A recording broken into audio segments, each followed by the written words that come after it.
శ్రీ గురుభ్యో నమః. హరి ఓం. ఆపదామపహర్తారం దాతారం సర్వసంపదాం లోకాభిరామం శ్రీరామం భూయో భూయో నమామ్యహం. అందరికీ నమస్కారం. 2024 మార్చి మాసంలో 12 రాశుల వారికి ఎలా ఉండబోతుంది తెలుసుకునేటువంటి ప్రయత్నం చేద్దాం. ఈ మాస ఫలితాలు చెప్పే ముందు మనం ప్రతి మాసం కూడా ఒక మంచి మాటను చెప్పుకునే ప్రయత్నం చేస్తున్నాం. ఈసారి నేను చెప్పేటువంటి మంచి మాట అందరికీ ఉపయోగపడేదే.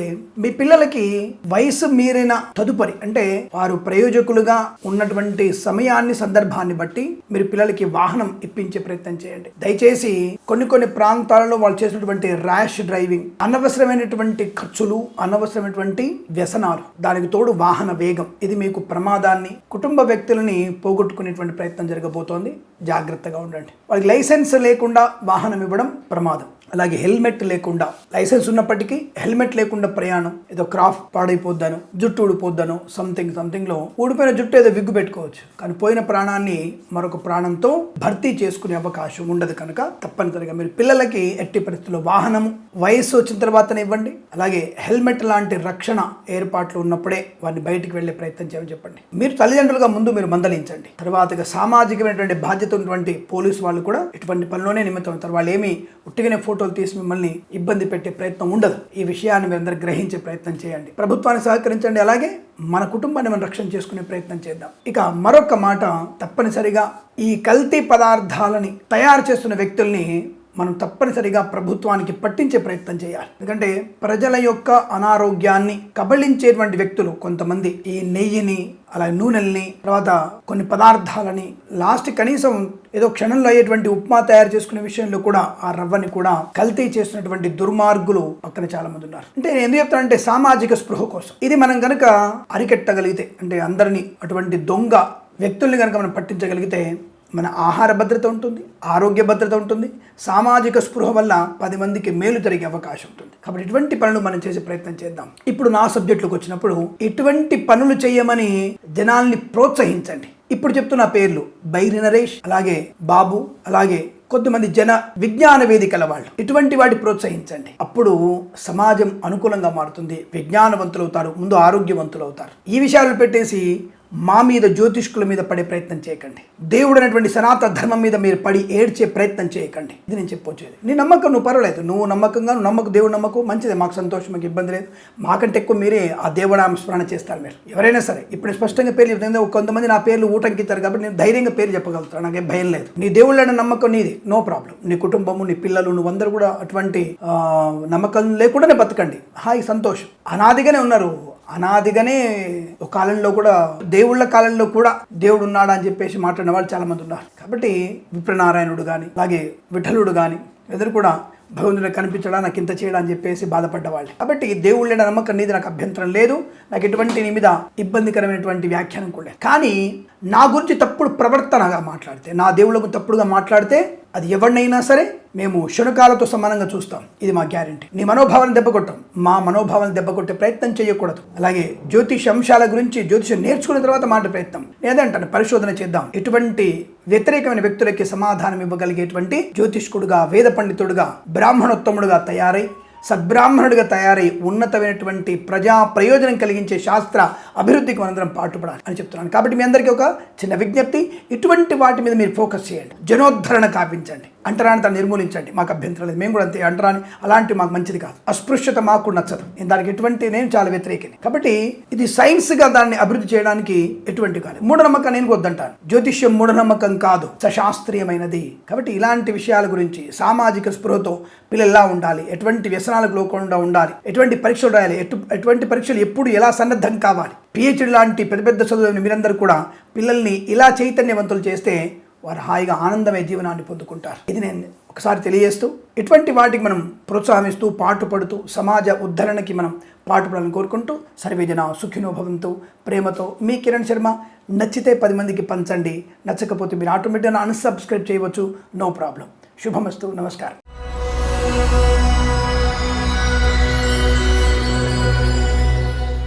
అందరికీ నమస్కారం. 2024 మార్చ్ నెలలో ఉన్నటువంటి వృషభ రాశి వారి ఫలితాలను తెలుసుకుందాం. దాదాపు ఈ మాసంలో ఈ రాశి వారికి సగము నెల సామాన్య ఫలితాలుగాను, సగము నెల అనుకూలవంత ఫలితాలు కనపడుతున్నాయి. మొదటి వారం రెండవ వారం సామాన్య ఫలితాలు. ఉద్యోగ ప్రయత్నంలో ఉన్నవారు స్వయం కృషితోనే ఉద్యోగ ప్రయత్నం చేయండి. ఇక వాళ్ళకి లంచం ఇచ్చి ఉద్యోగాన్ని పొందాలనుకున్నా, లేదా ఫేక్ డాక్యుమెంట్స్ పెట్టి ప్రైవేట్ సంస్థలు ఉద్యోగాలు పొందాలనుకున్నా, ఈ టెలిఫోన్ కాల్ ఇంకొకరితో చేయించి ఉద్యోగాన్ని పొందాలనుకున్నా ఏదైనా ఇబ్బంది జరగవచ్చుగాక. కాబట్టి మీకై మీరు కమ్యూనికేషన్ స్కిల్స్ బాగా ఉంటాయి, తప్పకుండా మీరు ఫోన్ కాల్స్ అటెండ్ అవ్వండి, ఇంటర్వ్యూకి వెళ్ళండి. ఏదైనా కాంపిటేటివ్ ఎగ్జామినేషన్ ఉంటే మీరు తప్పకుండా రాసే ప్రయత్నం చేయండి, మీరు గెలవగలరు. సామాన్య ఫలితాలు నెగిటివ్ ఫలితాలు కాదు, మీరు కాస్త శ్రమ పడితే పాజిటివ్ ఫలితాలు. అక్కడ వంకర టింకర పనులు చేస్తే మాత్రం, తలతిక్క పనులు చేస్తే మాత్రం ఉన్నది కాస్త ఊడిపోతుంది. అవి సామాన్య ఫలితాలు అంటే. మొదటి వారంలో సామాన్య ఫలితాలు ఏంటంటే డబ్బు విషయంలో అప్రమత్తంగా లేకపోవడం, విపరీతమైన ఖర్చు, విలాసవంతమైన ఖర్చు, ముఖ్యంగా పనికి రానటువంటి ప్రేమ కలాపాల్లో మునిగి తేలడము, దానివల్ల నష్టాన్ని పొందుకోవడం, అనవసరమైన వాదోపవాదాలు ఏర్పాటు జరగడం. అంటే వాదోపవాదాలు ప్రారంభం చేస్తారు. ఈ వాదోపవాదాలు లేకపోవడం వల్ల, ఖర్చులు పెట్టకపోవడం వల్ల, సమయపాలన వల్ల మీకు అన్ని మంచి ఫలితాలు వస్తాయి. మళ్ళీ సూచన అదే. జ్యోతిష్యం, సూచకం, శాస్త్రం అంటే అది అర్థం. మనం చెప్తున్నటువంటి ప్రతి మాట జాగ్రత్తగా వినండి. అభూత కల్పల ద్వారా ఏదొచ్చి భగవంతుడు ప్రత్యక్షంగా మీకు ఇవ్వడానికి మీరేమీ సద్గురువులు కారు, రాఘవేంద్ర స్వామి గారు, ఆదిశంకరాచార్యుల వారు కారు. మీరు మానవ మాత్రులే. మీరు చేసినటువంటి పాప పుణ్యాల ఫలితాల చిట్టా మీకే తెలుసు, భగవంతుడికి నెక్స్ట్ తెలిసింది మీకే, మీ మనస్సాక్షి తెలుసు. కాబట్టి భగవంతుడు మనటువంటి పాపకర్మలు చేసేటువంటి వ్యక్తులకి ఆయన ప్రత్యక్షంగా రాడు, మనల్ని ఆదుకోడు. కానీ నువ్వు చేసేటువంటి పాపకర్మతో పాటు పుణ్యకర్మ ఫలితాన్ని అనుభవించే ప్రయత్నాన్ని ఇస్తాడు. అక్కడ ఆ పుణ్య ఫలిత ప్రయోజనం పొందుకునేందుకు భగవంతుడు ఇంకొకరి చేత మీకు శుభాన్ని కలిగిస్తాడు, ఆనందాన్ని కలిగిస్తాడు, లాభాన్ని కలిగిస్తాడు. కాబట్టి మనం చెప్పొచ్చేది ఏమిటి? మొదటి వారంలో సమయపాలన, స్వయం కృషి వల్లనే మీకు లాభాలు బలంగా ఉన్నాయి, ఇతరుల మీద ఆధారపడకూడదు. రెండో వారంలో పనికిరాని వస్తువులు కొనుగోలు చేయకండి. లేనిపోయిన వస్తువులు కొనుగోలు చేయడం, అలాగే ప్రేమ కలాపం ముని తేలడం, పెద్దలను ఎదిరించడం లాంటి వాటి వల్ల మీకు ఆర్థిక నష్టము, వ్యవహార భంగము, మానసిక కృంగుబాటు, వ్యవస్థలో నష్టాన్ని పొందుకోవడం. కొంతమంది ఇంకా మితిమీరినటువంటి ఆనందాల కోసం ఇంట్లో భార్య ఉన్నా, ఇంట్లో భర్త ఉన్నా, బయట మనకి ప్రియురాలు కావాలి, ప్రియుడు కావాలనేటువంటి భావనతో ఉన్నప్పుడు రెండో వారంలో మీరు బయటపడడం ఖాయం, ప్రమాదాన్ని పొందుకోవడం ఖాయం. అలాగే ప్రభుత్వ ఉద్యోగస్తులు లంచాలు పుచ్చుకోవడం వల్ల కూడా ప్రమాదాన్ని పొందుకుంటారు. కాబట్టి మరి ఈ 2 వారాల్లో కాకుండా 3వ వారంలో లంచం పుచ్చుకుంటే ఏం కాదా అని తిక్క ప్రశ్న వేస్తే కూడా ఉన్నది కాస్త ఊడిపోతుంది, ఉన్న ఉద్యోగమే పోతుంది. జ్యోతిష్కుల్ని పరీక్షించాలనేటువంటి సాహసం చేయకండి. ఎందుకంటే నిజమైన జ్యోతిష్కుడు ప్రతిరోజు కూడా దైవస్మరణతో, దైవారాధన చేస్తూ తన ఉన్న విద్యను ఇంకా వృద్ధి పొందాలని, 10 మందికి మేలు కలగాలనే భావనతో నిరంతరం ఈ సరస్వతిని నాలుక మీద పెట్టుకుంటాడు. కాబట్టి ఒకరి పొరపాటున తను ఏదన్నా మాట అంటే అది మీకు అయి కూర్చుంటుంది. ఏంటి అటువంటి శుద్ధపూసలు ఉన్నారా? అటువంటి మంచి పండితులు ఉన్నారా? ఎస్ ఉన్నారు. అటువంటి మంచి పండితులు, వేద పండితులు, ఘనాంతమైన పండితులు, శాస్త్ర పండితులు, మంచి జ్యోతిష్య పండితులు ఉన్నారు. కాబట్టి అందరం చల్లగా ఉంటున్నాం, ఇందులో సందేహమే లేదు. కాబట్టి నేను కూడా ఒక మంచి ఉన్నతమైనటువంటి విద్యాభ్యాసం చేసిన వాడిని, అందులో సందేహం అక్కర్లేదు. కాబట్టి అనవసరమైన పరీక్షించే ప్రయత్నాన్ని చేయకండి, అది మంచిది కాదు. సరే, ప్రస్తుతాంశాలకు వచ్చేస్తే మొదటి 2 వారాల సామాన్య ఫలితాలు. మన యొక్క కర్మ, భగవన్నామస్మరణ, భగవద్గీత పారాయణము, అలాగే మీరు సుందరకాండ పారాయణ మా 2 వారాలు చేసుకున్నట్టయితే, హనుమంతుడి యొక్క అష్టోత్తరం చదువుకున్నట్టయితే 2 వారాలు కూడా మీకు అనుకూలంగా మారుతాయి. ఎలా మారుతాయి అనుకూలంగా? మీ బుద్ధి చాంచల్యాన్ని కట్టడి చేస్తుంది సుందరకాండ పారాయణం, భగవద్గీత పారాయణం. దాని కొరకు మీరు ఈ సుందరకాండ పారాయణం చేసుకుంటే మీకు లాభము, ప్రయోజనము, ఆనందాన్ని పొందుకుంటారు. ఇక మిగిలిన 2 వారాలు ఎలా ఉంది? అద్భుతాన్ని సృష్టించబోతారు. ఇక వీడు పాస్ అవడండి, ఎంఐ పాస్ అవదండి, అసలు మొన్నటిదాకా పరీక్షలు వీళ్ళకి మైనస్ మార్కులు వచ్చేసాయి అనుకున్న వాళ్ళు ఈ 2 రోజుల్లో మీ పరివర్తన, మీ ప్రవర్తన, మీ ప్రయోజనకత్వము అన్ని బయటపడతాయి. టాప్ ర్యాంక్లో వచ్చే అవకాశం. మొదటి 2 వారాల్లో మీకై మీరు కృషి చేసి పరీక్షలు రాస్తే లాభం, పక్కన ఆధారపడితే నష్టం. అదే 2-3 వారాల్లో మీకై మీరే రాస్తారు పరీక్షలు. మీ బుద్ధి అలా చెప్తుంది, పక్కోడి మీద ఆధారపడేందుకు మన పరీక్ష మనం రాద్దాం. మీ మనసు మీకు చెప్తుంది, మీ అంతరాత్మ చెప్తుంది, మీ బుద్ధి మిమ్మల్ని సొంతంగా పరీక్ష రాసేట్టుగా చేస్తుంది.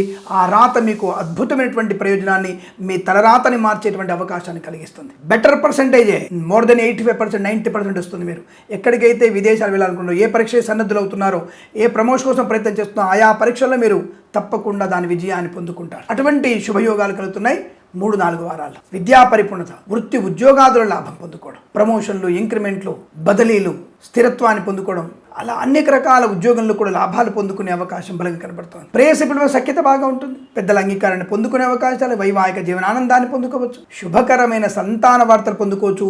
పిల్లల వల్ల మీరు మంచి ప్రయోజనాన్ని, ఒక మంచి శుభవార్త వినొచ్చు. పిల్లల ప్రయోజకంలో అయ్యేటువంటి శుభవార్త వినే అవకాశం, పిల్లలకి విదేశీయాన యోగం పొందుకునే అవకాశం, మీరు కూడా అనుకూలవంతమైనటువంటి విదేశీయానం, ఉద్యోగ లాభాన్ని పొందుకునే శుభయోగం కనపడుతోంది. వస్తులాభం, వాహన యోగం, సువర్ణ వజ్రాభరణ ప్రాప్తి పొందుకోవడం, పోగొట్టుకున్నటువంటి ఉద్యోగాన్ని తిరిగి పొందుకోవడం, పోగొట్టుకున్నటువంటి గౌరవాన్ని, అలాగే వ్యక్తుల్ని, వస్తువుల్ని తిరిగి పొందుకునే అవకాశం కనపడుతుంది. వీసా ప్రయత్నం చేస్తున్నారనుకోండి, 3-4 వారాల్లో ప్రయత్నం చేయండి, తప్పకుండా మీకు వీసా ఫలితం ఉంటుంది, వీసా లభిస్తుంది. అంతే 3వ వారంలో తప్పకుండా మీకు వీసా లభించే అవకాశం. ఎక్కువ ప్రయత్నం చేయండి, 3వ వారంలో ప్రయత్నం చేయండి ఎక్కువగా.